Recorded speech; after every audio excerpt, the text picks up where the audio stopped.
História z agrostodolov. Počrit E281C. Pochválte sa, kto chodil tieto stroje obdivovať do lokálnych družstiev.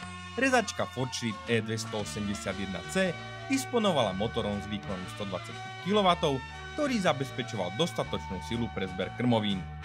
Rezací bubon mal priemer 800 mm a dosahoval 914 otáčok za minútu.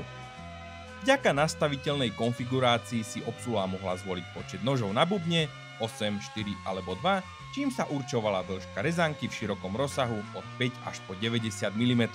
Pracovná rýchlosť stroja sa pohybovala medzi 1,6 až 8,7 km v hodine, pričom maximálna prepravná rýchlosť bola 20 km v hodine.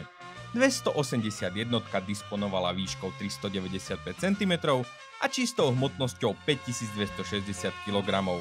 Jej palivová nádrž mala objem 185 litrov.